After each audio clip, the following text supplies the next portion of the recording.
Newly adopted controversial social studies standards are in place as students return to Oklahoma classrooms. Superintendent Ryan Walters calls them the best in the nation. Good Day Oklahoma's Wendy Suares breaks down the ongoing fight against what kids will be learning.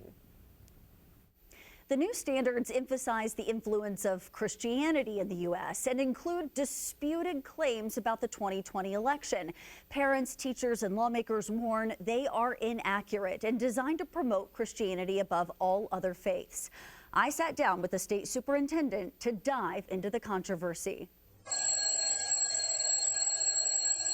Your kids are going to know more about American history than ever before in an Oklahoma school. Oklahoma's new standards aligned with conservative values, American exceptionalism, and Christianity, calling for students as young as first grade to study Bible stories such as Moses and the Ten Commandments. They're going to know about American exceptionalism. They're going to know about the role the Bible played in American history that had been stripped out. We put that back in. The left-wing teachers union that said we're going to drive any mention of Christianity out of school, they don't like it. I didn't hear anyone say let's drive Christianity completely out of school. Yes, they are. They're suing us over it, Wendy. Right now they are literally suing us going, no, all mentions of Christianity have to go. I've never heard that. Look at the lawsuits. The pending litigation now before the Oklahoma Supreme Court argues the new standards violate religious freedom and procedural requirements. There are also legal efforts to stop Walters' push to put a Bible in every public school classroom.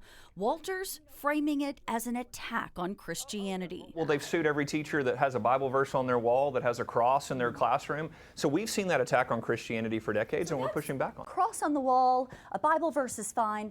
Is an everyone welcome here sign with a rainbow okay? So, okay, if you're talking about pushing an LGBTQ plus agenda, we're not for pushing left-wing agendas on our kids. Walters pushes a return to basics in the classroom, away from what he calls woke ideology. But critics argue this is indoctrination of another kind, potentially turning classrooms into political battlegrounds. Even before these new standards, Oklahoma law already allowed the Bible to be taught in public schools and enabled teachers to use them in instruction as long as a level of religious neutrality is maintained. I checked around with several districts. Norman and Edmond tell me updating curriculum is a lengthy process, and they'll start working on that next spring. Middell's superintendent tells me they haven't given their teachers any materials related to these new standards. OKCPS, however, says it will be in compliance. But in a statement, the district points out standards guide what students should learn, but they do not dictate how teachers deliver instruction.